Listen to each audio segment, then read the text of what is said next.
Beneath the eaves of a closed bookstore, a black umbrella leans against the wall. Its fabric is faded to the color of twilight, its ribs slightly bent from decades of use. No one has opened it in a decade, yet on dry evenings, droplets gather along its curve and slide slowly downward, as if the umbrella remembers every storm it once sheltered someone from. The bookstore itself stands on a quiet corner where cobblestones have softened at the edges from generations of footsteps, its windows now filmed with a fine gray veil that blurs the world outside into watercolor impressions. Inside, time has settled like sediment, shelves bowing gently under the weight of unread stories, dust motes drifting through slanted afternoon light like slow-falling stars. The scent of aged paper and dried vanilla lingering in corners where readers once lingered. These form a shallow shelter above the entrance, their wooden beams darkened by years of rain and sun to the color of strong tea, the grain rising in gentle waves like sand patterns left by a receding tide. Shadows pool here not as absences of light, but as reservoirs of quiet, holding the echo of footsteps that once hurried beneath this very shelter-seeking refuge from sudden showers. The umbrella rests against the wall, not upright, but at a gentle angle, as if still leaning into an invisible shoulder. Its handle, worn smooth by countless palms, curves like a question mark waiting for an answer. Droplets form not from humidity alone, but from memory itself, each bead carrying the faint chill of a November downpour, the gentle patter of a spring shower, the drumming rhythm of a summer thunderstorm. They gather along the fabric's curve with impossible patience, swelling until gravity claims them. They slide downward not in haste, but with the deliberation of tears finding their way to the surface. They leave no dampness on the stone beneath, evaporating before impact, as if their purpose was not to wet, but to witness. It belonged to a woman who walked the city in all weather, always carrying the umbrella not for herself, but for strangers caught in sudden downpours. Her name was Isla, though few who received her kindness ever learned it. She moved through streets with the unhurried grace of water finding its level, her steps silent on wet pavement. Her presence felt more in absence than occupation. She'd arrive at crosswalks just as skies darkened, her hand already extending the umbrella toward a young mother struggling with a stroller. She'd appear on bus stops as rain began to fall, sharing space without words, her silence a gift rather than awkwardness. She never asked for its return. She simply offered shelter and walked away, her own shoulders growing damp beneath the open sky. Over 40 years, it passed through hundreds of hands, each leaving behind a trace of gratitude, a moment of shared quiet beneath its canopy. A student clutching textbooks to her chest received it during finals week and carried it through 3 rainstorms before passing it to an elderly man waiting for a delayed train. A newlywed couple shared its shelter during their first argument, the gentle drumming on fabric softening sharp words into understanding. A child who'd lost his mother in a crowd found comfort beneath its curve until a police officer knelt beside him. The umbrella absorbed not just rainwater, but resonance, the particular weight of a head resting briefly against its ribs during a moment of overwhelm, the vibration of whispered thanks traveling up through the handle into the fabric, the warmth of hands clasped tightly around the shaft during a sudden downpour that felt like the end of the world. It never judged the quality of need, only responded to it. A businessman's quiet panic received the same gentle shelter as a teenager's heartbreak, A tourist lost in unfamiliar streets found the same refuge as a local mourning a loss. The fabric held each moment without hierarchy, weaving them together into a tapestry of small mercies. When she passed, the umbrella found its way back to the bookstore where she'd once worked. It stands there still, gathering not rain from the sky, but something softer, the weight of moments when kindness arrived exactly when needed. The change occurred not with fanfare, but with the quiet certainty of seasons turning. Isla's final walk saw her offering the umbrella to a young woman standing shivering at a bus stop, her own coat soaked through, her smile gentle despite the chill. She turned toward home as rain lightened to mist, her steps slowing with each block until neighbors found her resting on a park bench beneath a dripping oak, her hands folded peacefully in her lap. The young woman, realizing too late the gift she'd been given, searched the city for days before learning of Isla's passing. She brought the umbrella to the bookstore where an old clerk recognized it immediately, his eyes filling not with tears but with a quiet knowing.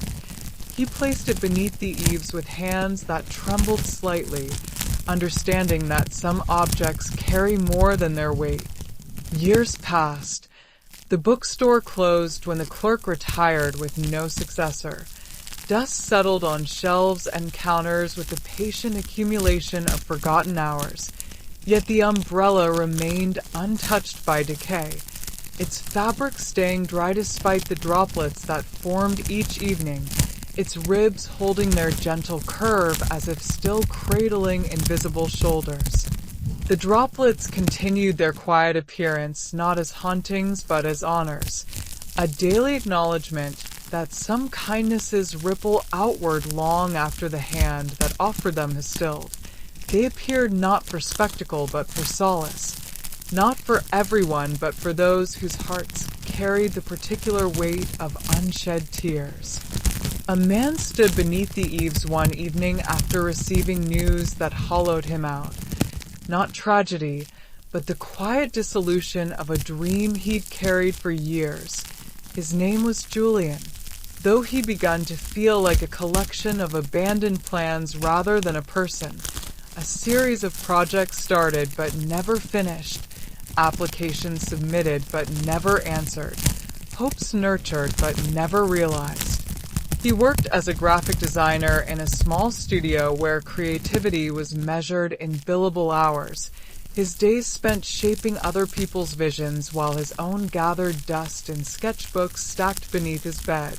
The news had arrived via email, an acceptance to the artist residency he'd applied to for 7 consecutive years, followed 3 hours later by a retraction due to administrative error.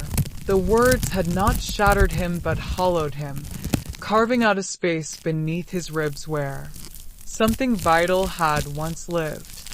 He hadn't cried. He'd simply gone numb. The world had lost its texture. The hum of traffic became white noise.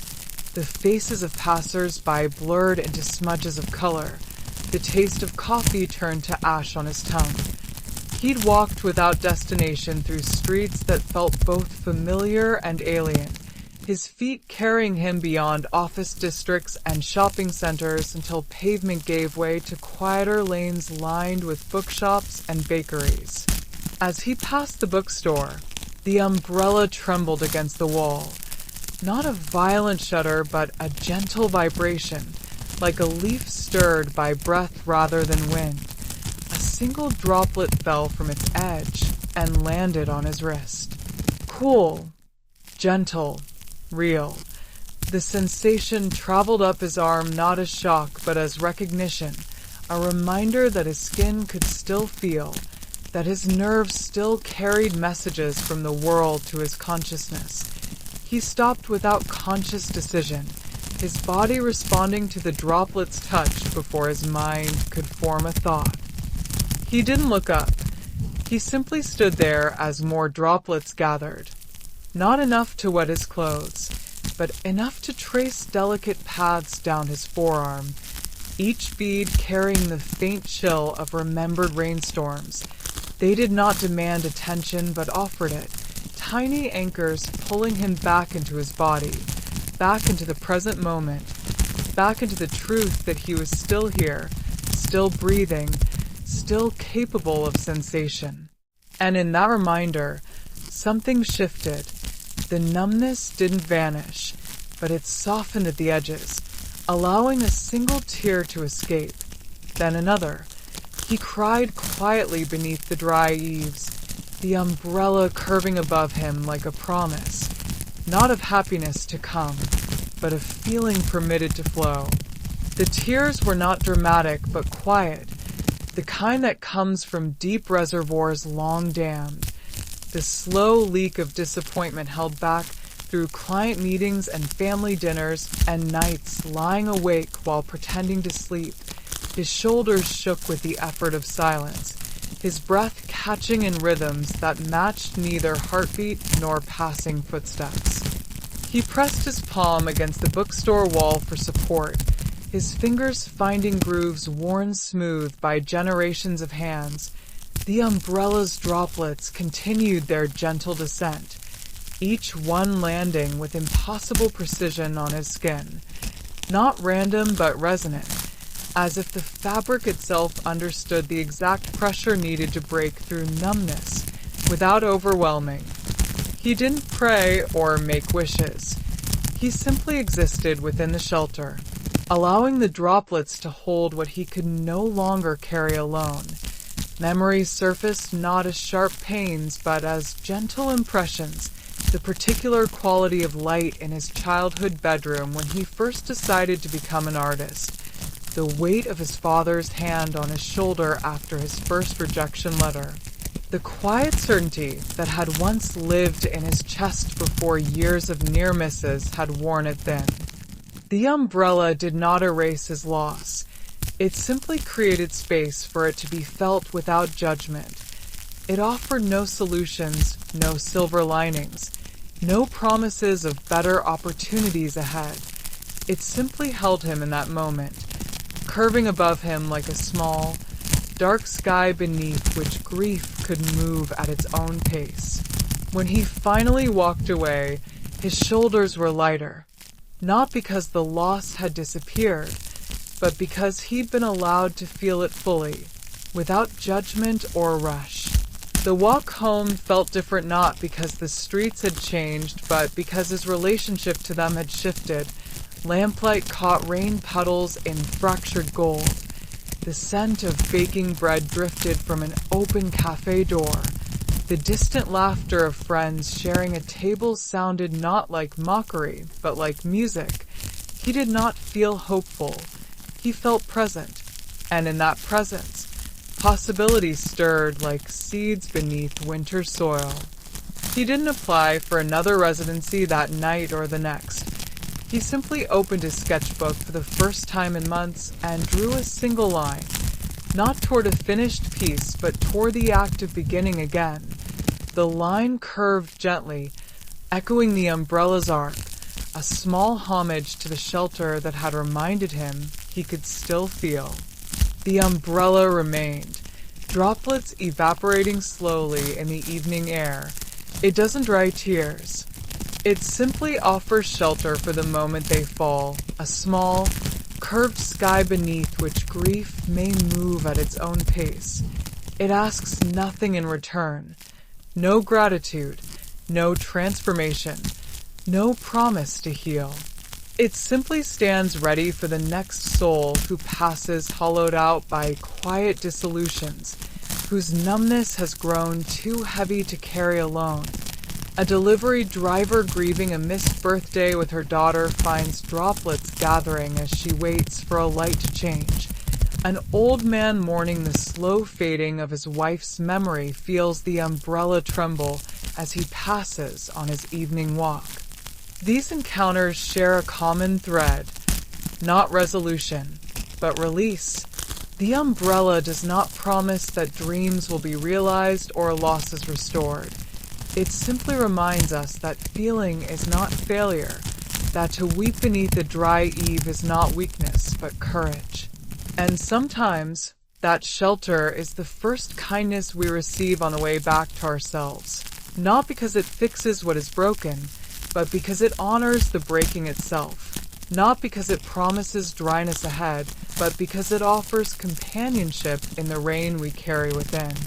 In that curved fabric, we find the quiet truth that shelter exists not only from storms but for them. That some spaces are not meant to erase pain but to hold it gently until it can be carried again.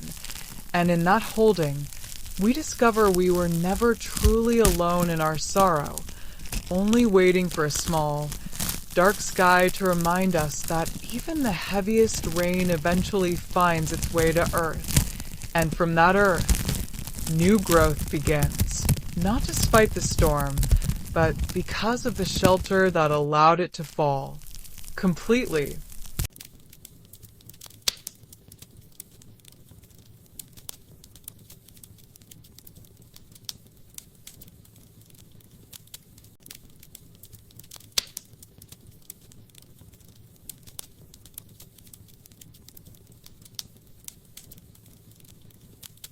In a park where children no longer play, a wooden bench sits beneath an ancient oak.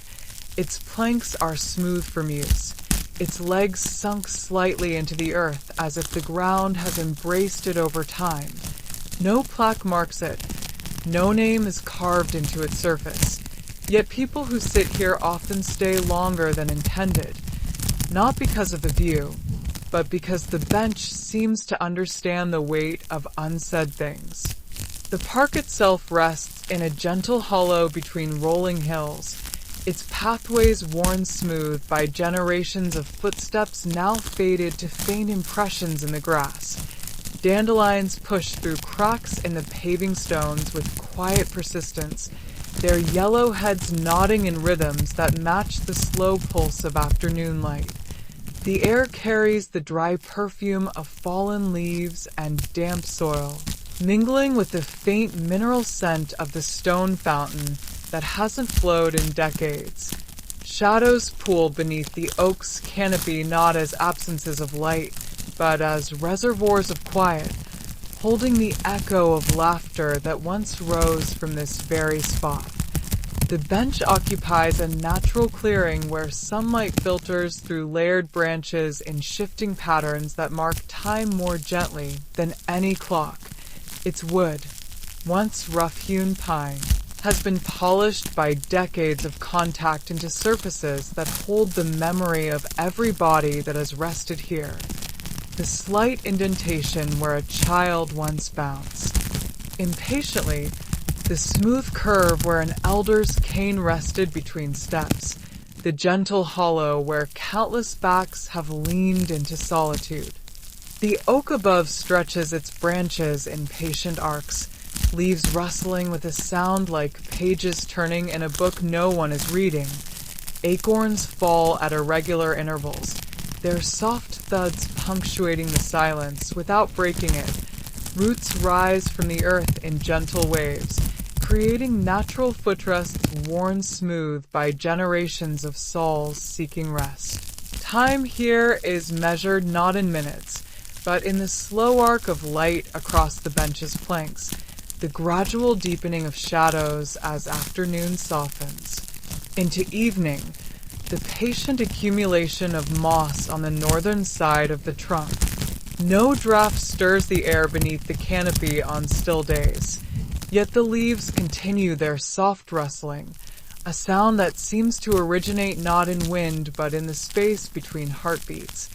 The bench does not judge the quality of silence brought to it, only receives it. A businessman's quiet panic receives the same gentle holding as a teenager's heartbreak. A widow's mourning ritual finds the same welcome as a stranger's one-time visit. An old man sat here every afternoon for 30 years after his wife's passing. He never spoke aloud. He simply sat, watching pigeons peck at crumbs, feeling the sun shift across his shoulders. His name was Arthur, though the bench knew him not by name but by presence. the particular weight of his form settling onto the center plank, the slow release of breath as shoulders met wood, the gentle placement of hands that carried the map of 83 years in their veins. He arrived each day at 2:45 p.m., his steps measured and deliberate on the path worn smooth by his own passage. He carried no book, no newspaper, no distraction, only the quiet companionship of memory.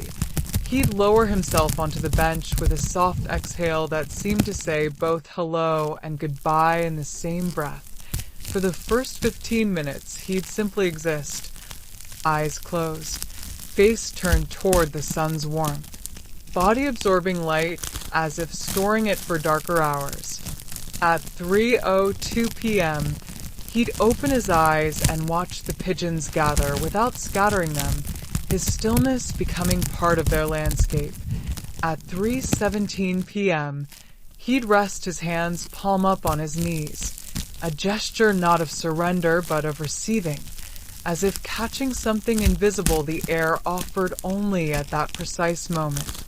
When a certain melody drifted from a passing car, the waltz his wife had hummed while kneading bread dough, his left shoulder would tremble almost imperceptibly, a vibration traveling up, through the bench's planks into the oak's roots and beyond. He never spoke her name aloud. He simply sat with the shape of her absence until it became not a void but a presence, the particular quality of light that fell across the bench at 4:03 p.m., the scent of rain-wet earth that reminded him of their garden, the weight of silence that had once been filled with her voice but now held space for its memory. The bench absorbed his silence, not as emptiness, but as presence. It learned the shape of his grief. The way he'd rest his hands palm up on his knees at 3:17 p.m., the slight tremor in his left shoulder when a certain song drifted from a passing car, the slow exhale he gave just before standing to leave. Would fibers drank in not just weight but witness, the particular pressure of a body leaning forward to watch a sparrow build its nest, the vibration of a whispered word that never left his lips but traveled up through his palms into the grain below, the warmth of tears that fell not from his eyes but from some deeper source and soaked silently into the wood. When he stopped coming, the bench didn't forget. The change occurred not with fanfare but with the quiet certainty of seasons turning. His final visit saw him sitting longer than usual, the sun dipping below the horizon before he rose with a slowness that suggested finality.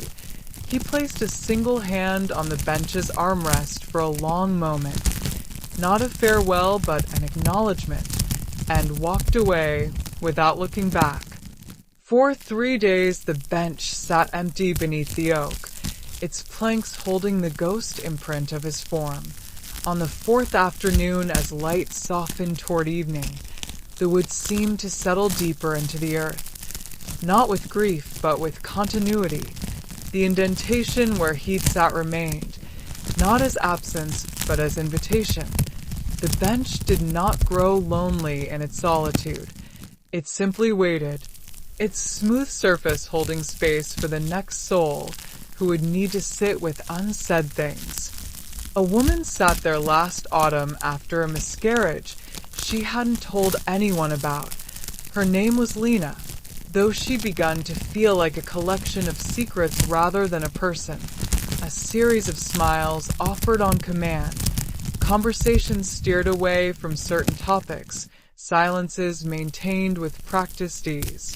She worked as a midwife in a small clinic where she helped bring new life into the world, while carrying within her the quiet weight of life that had not stayed.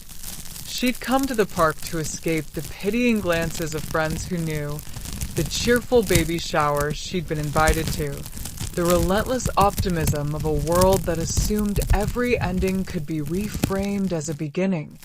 That morning she'd attended the birth of twins, tiny hands gripping her fingers with surprising strength, new parents weeping with joy, and felt not envy but a deep, quiet ache that had no name and no timeline for healing. She hadn't planned to visit the park. Her feet had simply carried her beyond familiar streets until pavement gave way to gravel path, then to nothing but instinct guiding her toward the hollow between hills where the oak stood sentinel. She wore her work scrubs beneath a coat too thin for the season, her hands still carrying the faint scent of antiseptic and newborn skin.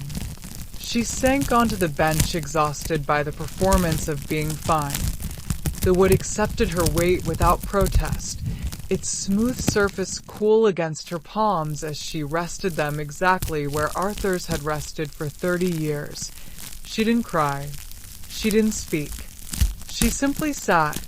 The oak above her rustled softly, though no wind blew, a sound not of leaves but of presence, as if the tree itself exhaled in recognition.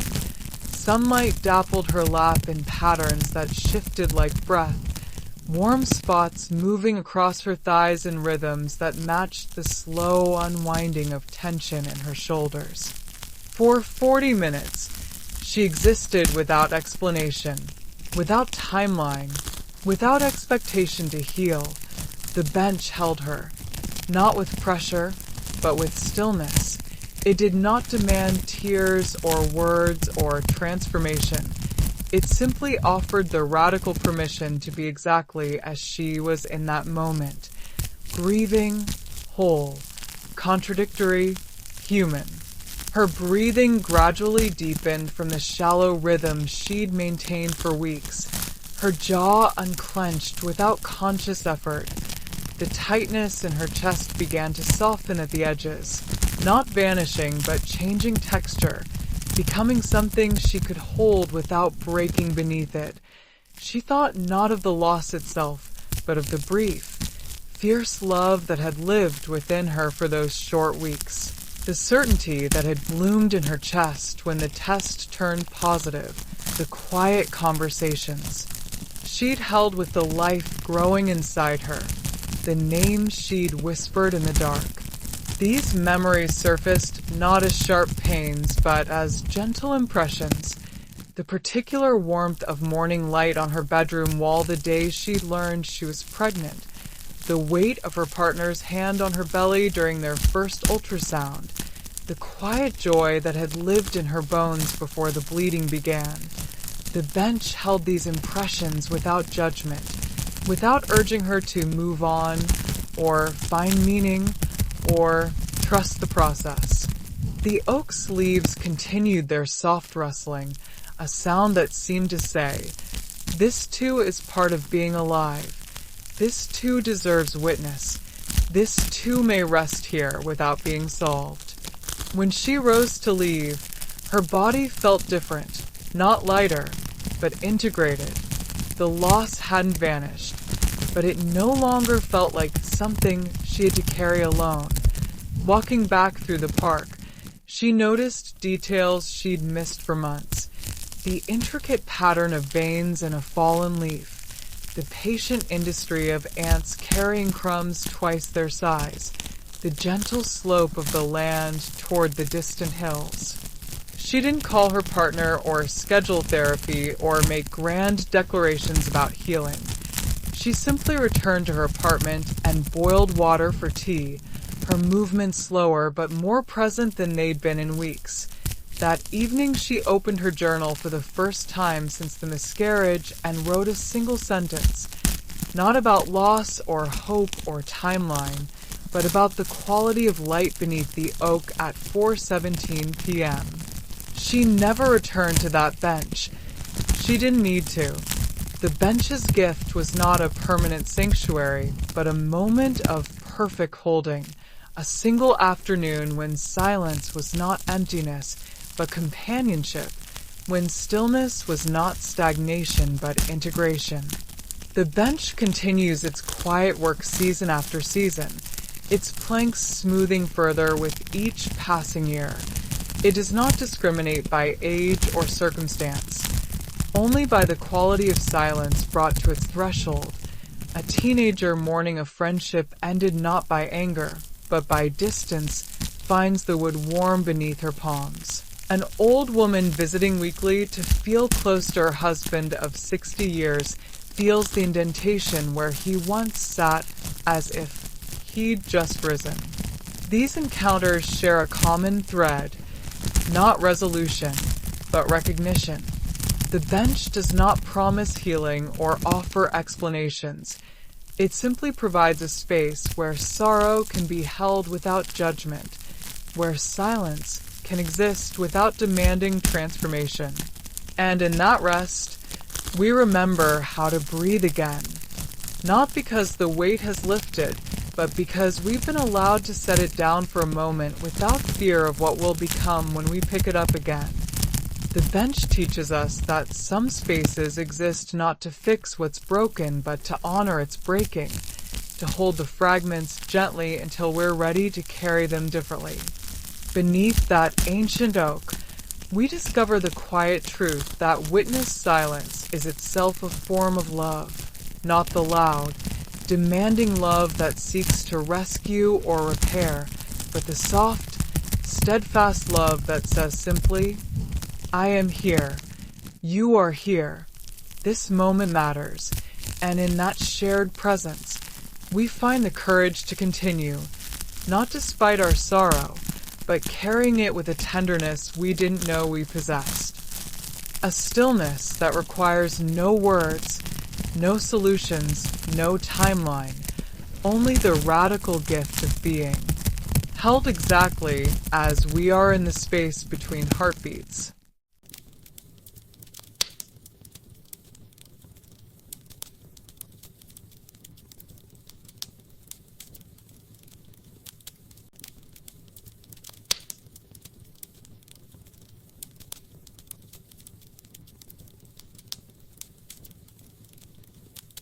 On a windowsill in an empty apartment, a white taper candle stands in a brass holder.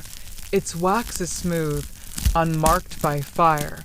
Yet each evening at dusk, a soft radiance emanates from its core, not flame, not heat, but a gentle luminescence that pools on the sill like liquid moonlight.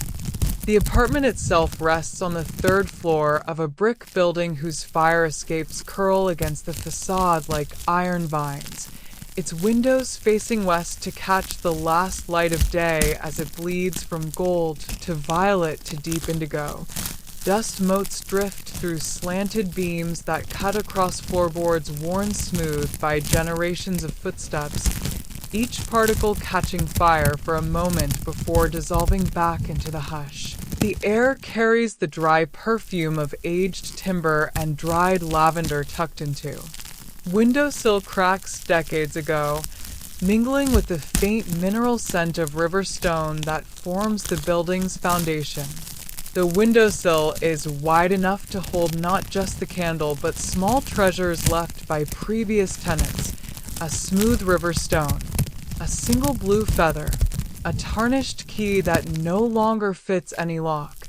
These objects rest undisturbed by wind or time, their surfaces catching the candle's glow each evening with a soft reciprocity, as if participating in a ritual too ancient for words.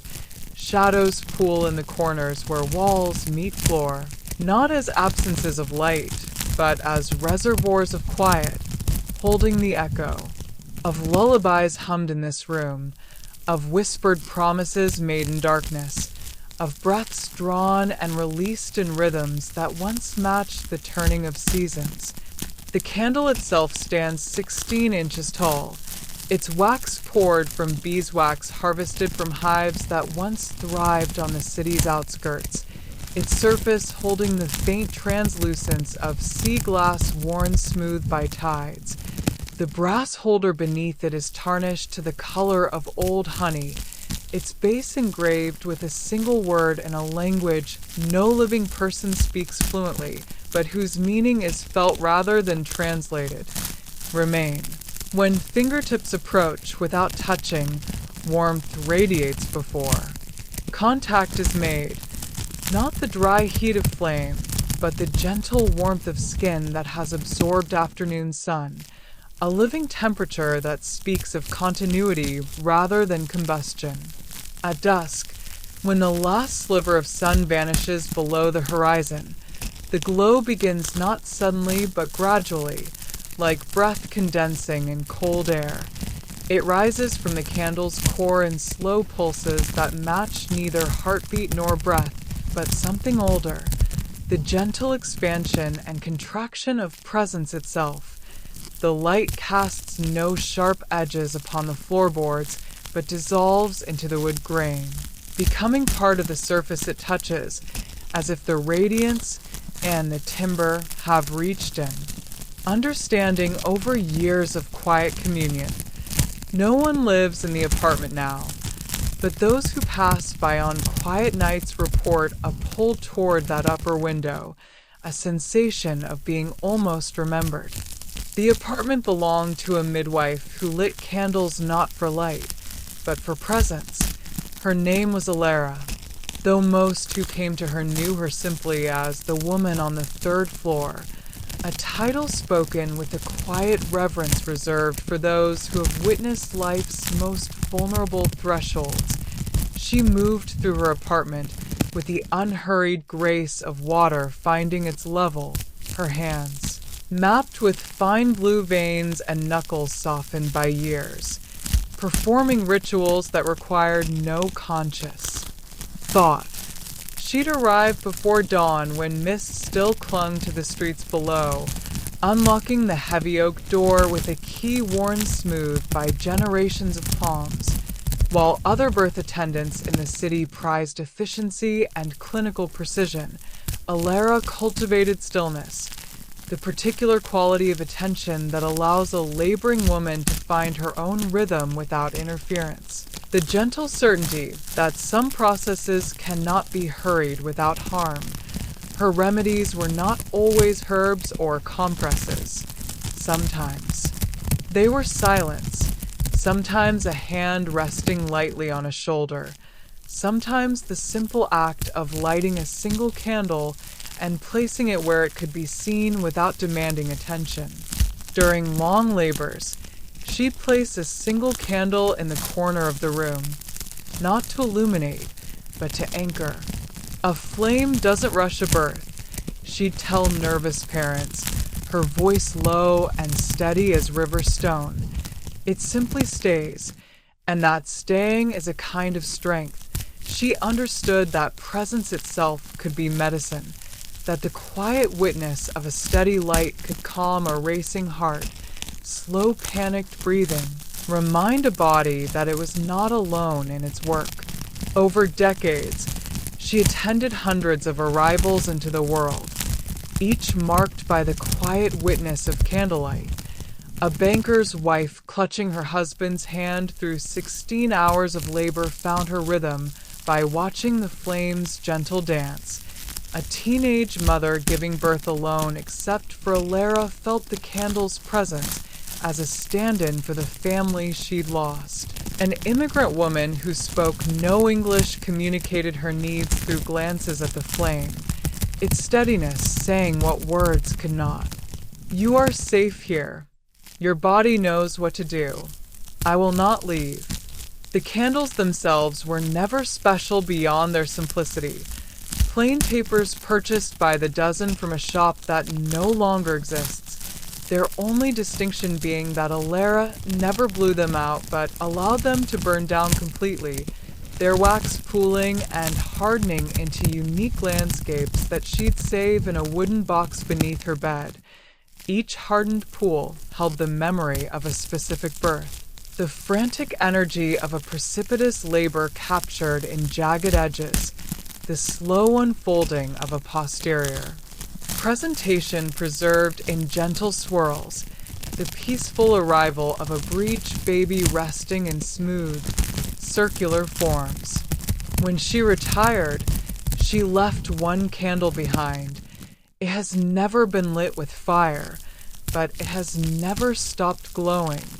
The change occurred not with fanfare, but with the quiet certainty of seasons turning. Her final birth saw her guiding a young woman through the delivery of twins, the candle burning low as dawn broke beyond the western window. When the second baby was placed on her mother's chest, Alara extinguished the flame not by breath, but by pinching the wick between thumb and forefinger, a gesture of completion rather than interruption. She packed her bags the next morning, leaving behind only the single, unlit taper standing in its brass holder on the windowsill. Neighbors expected the apartment to be stripped bare within days, but weeks passed, then months, and the candle remained. The building's superintendent, a practical man who measured value in square footage and rental income, intended to clear the unit for new tenants, but when he entered with a flashlight, he found the candle glowing with that soft inner radiance, its light pooling on the sill like liquid moonlight. He stood for 20 minutes without moving, tears tracing paths through the dust. On his cheeks, though, he could not name what he was mourning. He descended the stairs and told the landlord the apartment was to remain untouched, not out of superstition but out of respect for something he could not explain but knew demanded reverence. Years passed. The building aged around the empty apartment, new tenants moving into other units, children growing up in adjacent flats. Yet the third-floor apartment remained untouched by decay. Dust settled on everything except the candle and its brass holder, which stayed pristine as if brushed daily by invisible hands.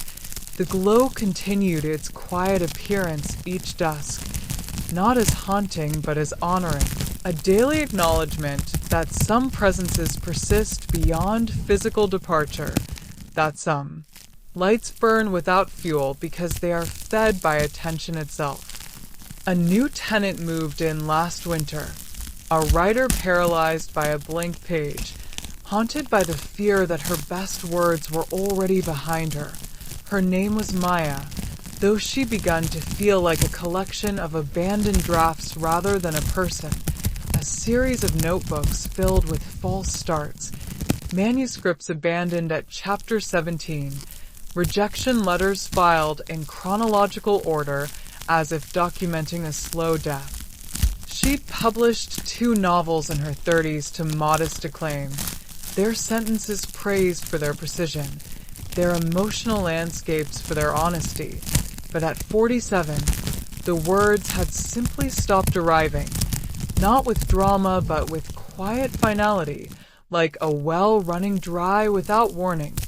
She'd tried the expected remedies, writing retreats where she stared at mountain vistas until her eyes ached, therapy sessions where she traced patterns in the carpet while speaking of creative block, long walks through city parks where every couple holding hands felt like an accusation of her own solitude. Nothing reached the hollow space that had taken root beneath her ribs.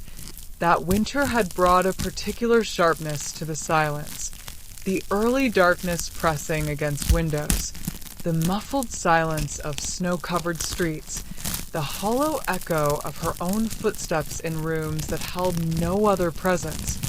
She'd taken the apartment not for its charm but for its affordability, signing the lease without visiting a second time, desperate for any change of scenery that might trick her mind into producing words again. She avoided the windowsill at first, unnerved by the unexplained light. Each evening as dusk fell, she'd draw the curtains before the glow could begin, her back turned to the candle as she ate solitary dinners at the small table by the kitchen. She told herself it was superstition, sentimentality, the kind of magical thinking that had no place in a rational mind. But beneath the dismissal lived a quieter fear, that the candle's persistent glow mocked her own creative extinction, that while this inanimate object could generate light without flame, she could no longer generate words without inspiration. One night in February, when despair pressed close, not as storm but as fog, seeping beneath doors and through cracks until the room itself felt saturated with absence. She found herself standing before the windowsill without conscious decision. The day had been particularly barren. 3 hours spent staring at a blinking cursor, a single sentence written and immediately deleted, a phone call from her agent gently inquiring about the manuscript that was now 2 years overdue. She sat on the floor before the candle, not expecting anything, just needing to be near the suggestion of light without having to produce it herself. The glow had already begun its slow pulse, tendrils of radiance rising from the wax core in spirals that caught the darkness and transformed it into something gentle, something held. She didn't pray or make wishes. She simply watched, her knees drawn to her chest, her arms wrapped around herself, as if holding together pieces that threatened to scatter. No vision came, no inspiration struck, but the glow deepened slightly, as if acknowledging her presence. The light did not brighten dramatically, but shifted in quality, from the pale luminescence of moonlight on snow to the warmer gold of candlelight on skin, a subtle change perceptible only to someone watching with complete attention. And in that deepening, she felt something shift, not a solution to her block, but a softening of the demand for one. The tightness in her chest that had lived there for 18 months began to loosen its grip, not vanishing but changing texture, becoming something she could hold without breaking beneath it. She realized the candle had not been lit for illumination but for companionship, that its value lay not in what it revealed, but in its simple refusal to vanish. The candle didn't promise words would come. It simply demonstrated that presence has value even without productivity, that to sit quietly with uncertainty is not failure but courage. She thought of Alara's words to nervous parents. A flame doesn't rush a birth, it simply stays, and understood that her own creative labor required the same patience, that words, like babies, arrive on their own timeline, and that forcing them only causes harm. She didn't write that night.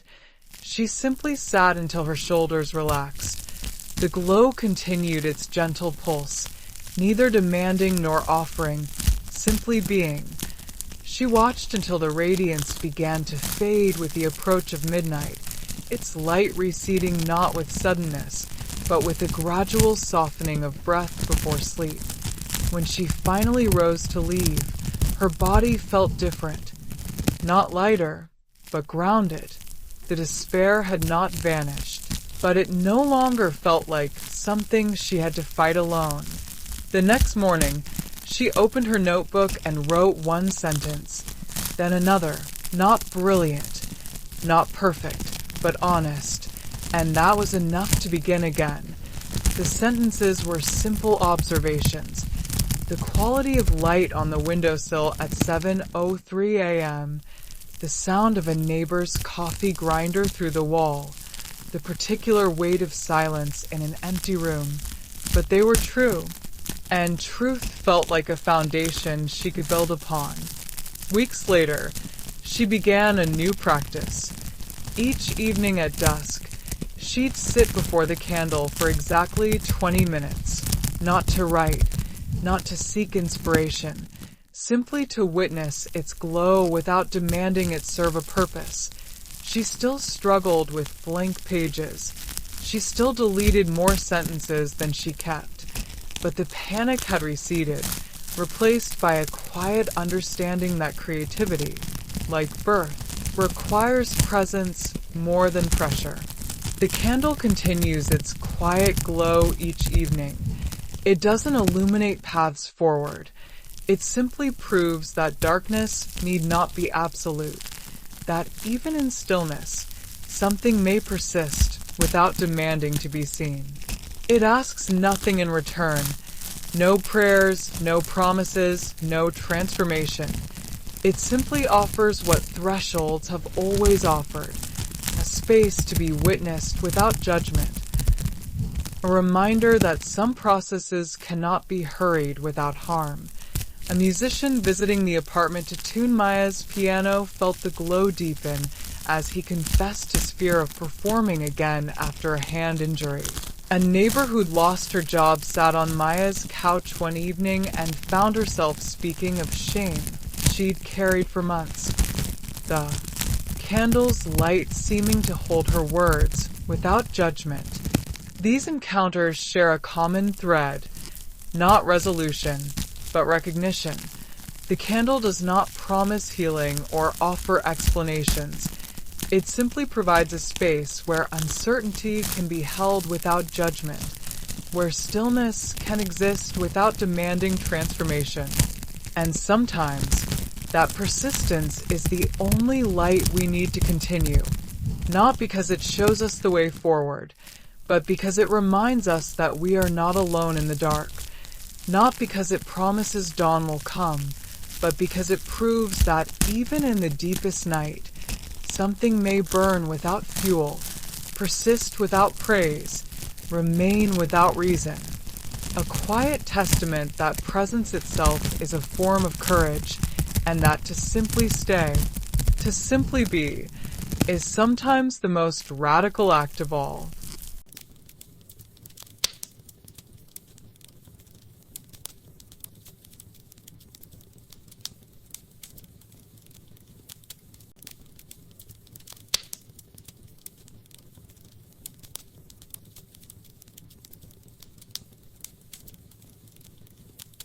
Behind a forgotten train station, a narrow path winds through a stand of pine trees.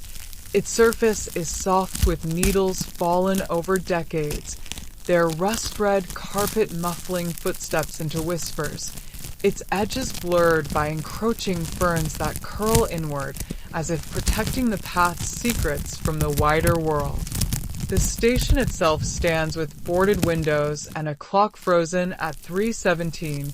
Its platform weeds grown tall between cracked stones, the tracks beyond surrendered to wild grasses that sway in rhythms matching passing clouds.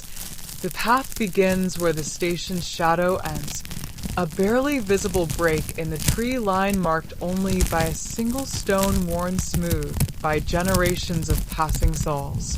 Sunlight filters through the pine canopy in fractured coins that shift with the hour, dappling the needle-strewn ground in patterns that mark time more gently than any clock. The air carries the clean scent of resin and damp earth, mingling with the faint mineral perfume of stone worn smooth by rain. Silence here is not absence but presence, a deep quiet that holds space for breath, for footsteps, for the unspoken. No signs mark it, no destination waits at its end. Yet those who walk it often report a strange sensation, the feeling of footsteps falling just behind their own. Not threatening, but companionable, as if someone walks with them who knows the weight of their journey without needing to know its details. During the war, this path was used by families saying goodbye. Soldiers in uniforms too large or too small would walk one way toward the station's waiting trains, their kit bags slung over shoulders with practiced nonchalance that couldn't quite mask trembling hands. Mothers clutching handkerchiefs, wives with wedding rings newly polished. Children too young to understand, but old enough to feel the shift in the air would walk the other way toward homes that would feel hollow for years. They'd part beneath the tallest pine, a tree with bark split vertically by lightning decades earlier, the scar weathering over time into the unmistakable shape of a heart. They'd stand for a long moment without speaking, foreheads sometimes touching, hands clasped until knuckles whitened, eyes holding gazes that sought to memorize every detail, the particular curve of a smile, the way light caught in hair, the exact shade of eyes against the pine-green backdrop. Words would have broken the spell. A promise to return might have summoned its opposite. An "I love you" might have made the parting heavier. So they simply looked at each other, imprinting the image deep into memory's bedrock, breathing the same air one last time before turning away in opposite directions. The soldier would continue toward the station without looking back, a discipline learned in training but practiced here with heartbreaking precision. The family would walk home beneath darkening branches, the mother's hand resting on her child's shoulder not for comfort but for anchoring, both of them learning in that moment how to carry absence. The path absorbed those partings, not as wounds, but as witnesses. Its needle carpet drank in not just footprints but resonance. The particular weight of a body turning away from love, the vibration of a swallowed sob traveling up through souls into the earth, the warmth of tears falling silently onto pine needles that carried them gently downward. It learned the rhythm of departure, the hesitant first step after parting, the gradual lengthening of stride as resolve hardened, the slow softening of shoulders hours later when solitude finally permitted grief. It held these rhythms not as recordings, but as offerings, each farewell adding another layer to the path's quiet understanding of love's necessary releases. When the war ended and trains carried soldiers home rather than away, the path did not celebrate. It simply held space for reunions too, joyful, tearful, sometimes awkward encounters beneath the heart-shaped pine where words finally came rushing forth after years of silence. But the path remembered the partings most deeply, for in those moments lived the purest form of love, the willingness to release what you cherish for a cause larger than yourself. The path absorbed those partings, not as wounds, but as witnesses, and in that witnessing, it became something more than earth and needle, a threshold where solitude transforms into companionship, where walking alone becomes walking with all who have ever loved enough to let go. A woman walked it last spring after ending a relationship that had lasted longer than it should have. Her name was Clara, though she'd begun to feel like a collection of compromises rather than a person, a series of yes offered when she meant no, silences maintained when she needed to speak, boundaries softened until they vanished completely. She hadn't been unhappy, just quiet, slowly erased by compromise until she couldn't remember the sound of her own voice raised in laughter or protest. The relationship had ended not with slammed doors or shouted accusations, but with the gentle finality of two people realizing they'd been living parallel lives in the same apartment, their orbits never quite intersecting despite sharing a bed, a kitchen, a life. She'd come to the path seeking solitude, needing space where no one expected her to be okay or moving on or ready to date again. Her car had broken down near the forgotten station, and while waiting for the tow truck, she'd spotted the path's entrance, a subtle parting of trees that seemed to breathe with invitation. She stepped onto the needle-soft surface almost without conscious decision, her city's shoes sinking slightly into the fragrant carpet. As she walked, she felt the presence behind her, not a ghost, not a memory, but the accumulated tenderness of all those who'd walked here carrying love that had to be released. The footsteps matched her pace exactly, not leading, not lagging, simply accompanying. They carried no weight of expectation, no demand for explanation, only the quiet certainty of shared understanding. She didn't turn to look. She simply walked, her shoulders gradually softening as the presence behind her seemed to absorb the tension she'd carried for years. The tightness between her shoulder blades from holding herself small, the clenched jaw from swallowing words, the shallow breathing from making herself easy to be around. She stopped beneath the heart-shaped pine. The bark split formed a perfect silhouette against the dappled light, its edges softened by moss that had grown in the crevice like green velvet lining a wound. She stood exactly where countless others had stood, her feet finding the slight depression in the earth worn smooth by generations of partings. Turned around. No one stood there, but the air thickened with understanding, a palpable presence that required no form to be felt, no voice to be heard. And in that thickness, she felt permission to grieve not the relationship's end, but the self she'd set aside within it. She cried then, not for him, but for her, for the years of silence she'd mistaken for peace, for the opinions she'd swallowed, for the dreams she'd folded neatly and placed in drawers labeled someday, until someday never came. The tears were not dramatic but quiet, the kind that comes from deep reservoirs long dammed. The slow leak of selfhood held back through dinners and holidays and nights lying awake while pretending contentment. Her shoulders shook with the effort of silence, her breath catching in rhythms that matched neither heartbeat nor passing breeze. The footsteps behind her seemed to pause as well, honoring the moment. They did not rush her grief or offer comfort that would have broken its sacredness. They simply stood witness, a silent testament that her sorrow was seen, her loss acknowledged, her reclamation honored. When she continued walking, the presence remained, but changed. No longer behind her, beside her. The shift occurred not with fanfare, but with the quiet certainty of a hand finding another's in darkness, not grasping, not leading, simply resting alongside. She walked the remaining length of the path with this new companionship, her steps lighter not because her burden had vanished, but because she no longer carried it alone.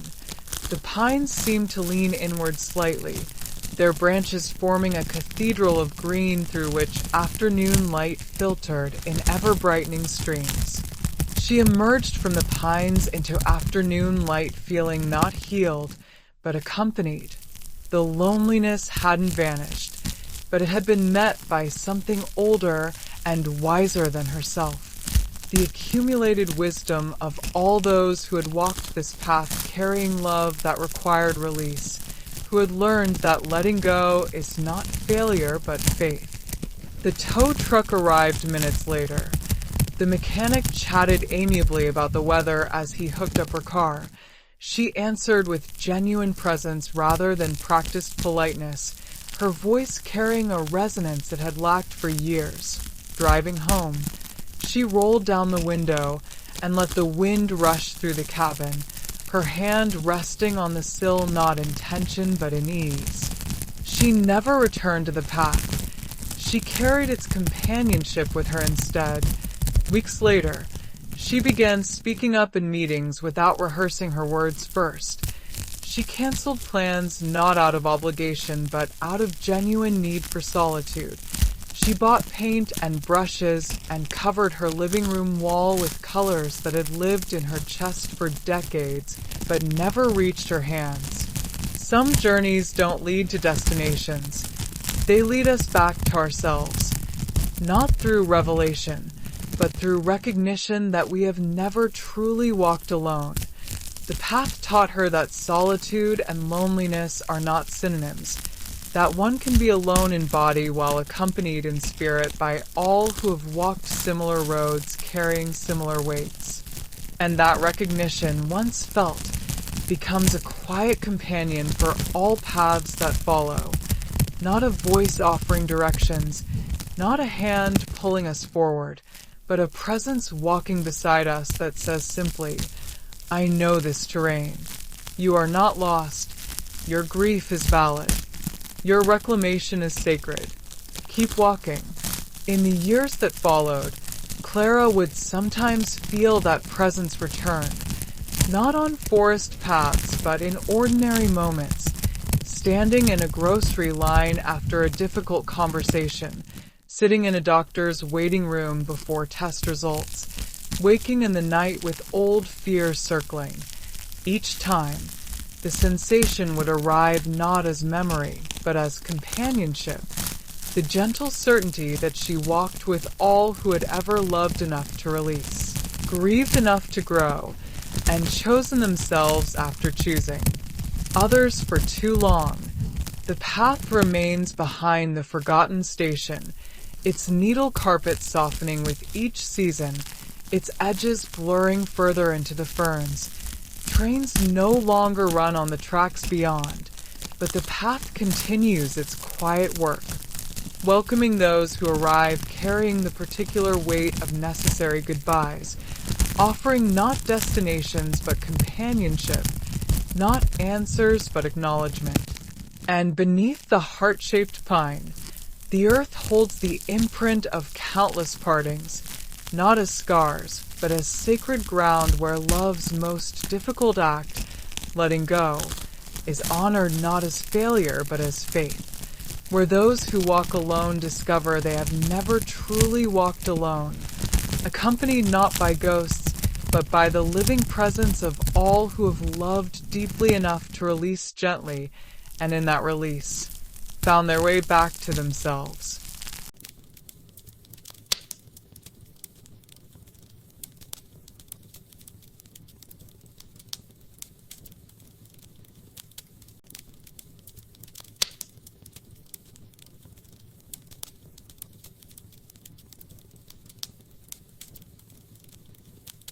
In the belfry of a deconsecrated chapel, a small bronze bell hangs motionless. Its clapper hasn't struck its sides in 50 years. Ivy climbs the tower walls in patient spirals, its tendrils finding purchase in cracks worn smooth by decades of rain. Pigeons nest in the rafters, their soft cooing the only prayer this space has known in generations. Yet on certain afternoons, always when the light falls at a precise angle through the rose window, a sound emerges not from vibration, but from stillness itself, a single clear note that hangs in the air like a held breath. The chapel itself rests on a hill overlooking fields gone wild with thistle and clover, its stone walls darkened by lichen and patterns resembling forgotten maps. The rose window, though cracked in 3 places, still catches the western sun with impossible precision, staining the dusty air with fractured light that shifts from ruby to sapphire to gold as afternoon softens toward evening. Floorboards in the nave sag gently toward the altar, their curves molded by centuries of kneeling bodies. Seeking solace, dust motes drift through slanted beams like slow-falling stars, each particle catching fire for a moment before dissolving back into the hush. The belfry stands apart from the main structure, a narrow tower reached by spiral stairs worn concave by generations of ascending feet. Its walls breathe with the day's heat, expanding slightly in afternoon sun, contracting as dusk cools the stone. The bell itself hangs from an oak beam blackened by time, its bronze surface clouded to the color of weathered slate, yet holding a soft inner luminescence when light strikes it just so. Its shape is simple, no ornate carvings or saintly figures, only clean curves that suggest both vessel and voice. When untouched, it rests in perfect repose, its silence not empty but pregnant with potential. The note arrives without warning as the sun aligns with the rose window's central pane, a single tone neither high nor low but existing in the space between frequencies, a sound felt rather than heard. It does not fade gradually, but vanishes completely the moment light shifts past its precise threshold, leaving behind not silence, but a resonance that lingers in the bones like the memory of touch. No wind stirs the belfry air. No hand touches the clapper. Yet the note appears with the inevitability of tide meeting shore, a phenomenon not of physics but of presence. The chapel's last caretaker, a nun named Sister Anya, believed some sounds exist not to be heard by ears, but by hearts. She'd ring this bell each evening not to call people to prayer, but to mark the transition between day and night, a threshold moment when the soul is most receptive. Her hands, mapped with fine blue veins and knuckles softened by age, would grasp the rope with a gentleness that suggested she was not pulling but receiving. The resulting note would hang in the air long after. Vibration ceased, a sound that seemed to slow time itself. Listen not with your ears. She'd tell visitors who climbed the tower seeking spectacle, but with the space between your ribs. She understood that certain frequencies bypass the auditory cortex entirely, traveling straight to the heart's quiet chambers where unspoken griefs reside. She'd witnessed hardened soldiers weep without knowing why as the note faded. She'd seen children grow still in its presence, their frantic energy softening into wonder. The bell never judged the quality of sorrow. Brought to it, only held space for its expression. When the chapel closed, the bell fell silent to ordinary hearing, but it never stopped ringing for those who needed its note. The change occurred not with fanfare, but with the quiet certainty of seasons turning. Sister Anya's final evening saw her ringing the bell one last time as sunset bled through the rose window, her thin frame silhouetted against fractured light. She descended the tower stairs without looking back, her footsteps slow but certain on the worn stone. The chapel stood empty for weeks after the diocese sealed its doors, dust settling on pews with the patient accumulation of forgotten hours. Then, on the first anniversary of its closing as twilight softened the edges of the world, the bell rang without human hands, the note emerging precisely as light struck the rose window's central pane. Neighbors reported hearing nothing. Yet several townsfolk found themselves pausing in their evening routines, hands resting over their hearts, as if answering a call they couldn't name. The bell did not grow lonely in its solitude. It simply waited, its bronze surface holding the memory of every note ever drawn from its core. A musician climbed the tower stairs one gray afternoon after losing the ability to hear high frequencies, a cruel twist for a violinist whose life had been built on the precise architecture of sound. Her name was Alara, though she'd begun to feel like a collection of absences rather than a person, a series of silences where melodies once lived, empty spaces on sheet music where her fingers used to dance. Doctors called the nerve damage permanent, their words landing not as diagnosis, but as erasure, the slow unmaking of an identity built note by note over 40 years. She'd stopped playing not gradually, but completely, the moment she realized she could no longer hear the harmonic series that gave her violin its soul.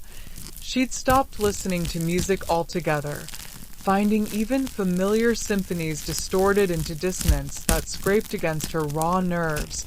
Her apartment walls, once covered in concert posters and sheet music, now held only blank spaces where frames had been removed. She came to the chapel seeking silence, hoping to escape the phantom melodies that haunted her. Ghost notes only she could hear, their absence more painful than any sound. The climb up the spiral stairs felt like shedding layers, the city's noise fading with each turn, the weight of expectation loosening its grip on her shoulders. She pushed open the belfry door to find dust motes dancing in slanted light, the air carrying the dry perfume of aged timber and dried lavender tucked into rafter cracks decades ago. She stood beneath the bell as dusk approached, her arms hanging heavy at her sides, her body braced for the silence she'd come to find.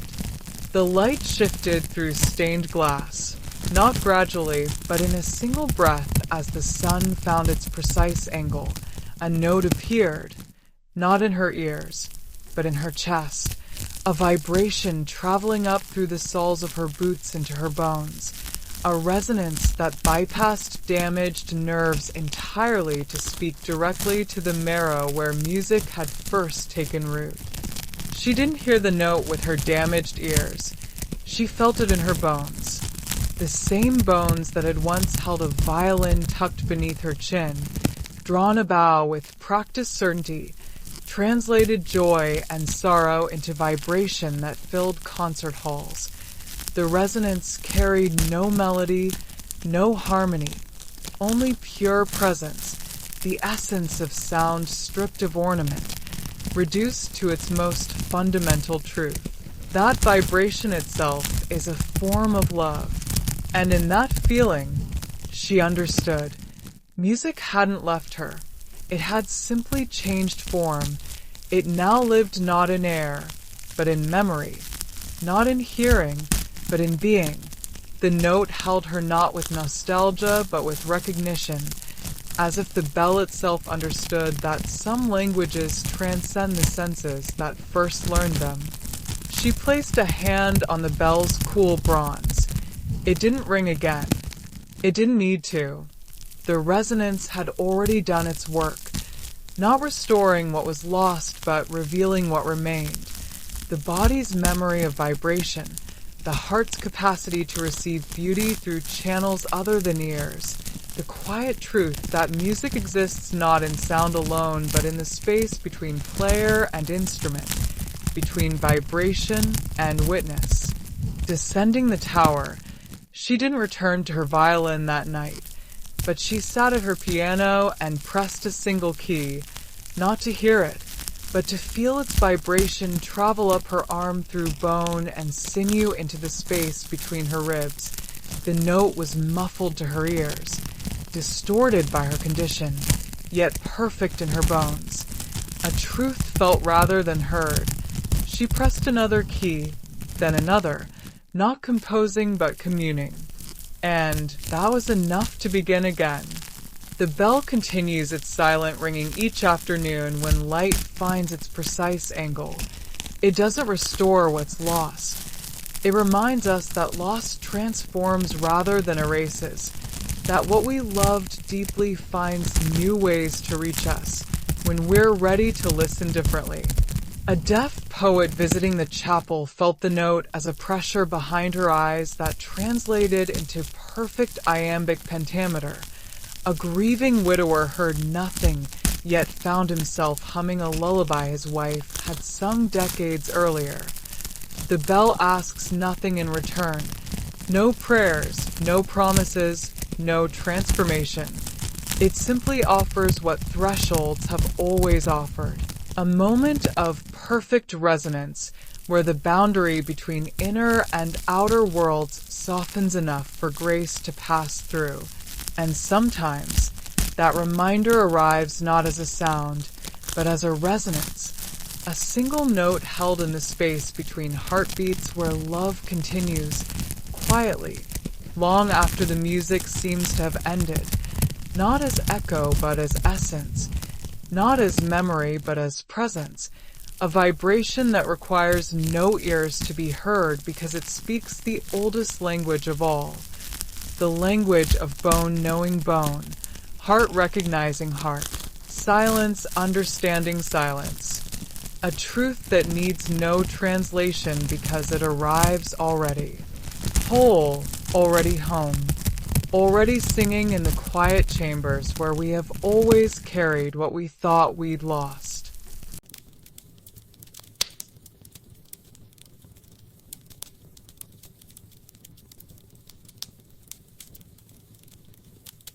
The fire burns low, but it does not go out. No matter how dark the night, a light waits for you here.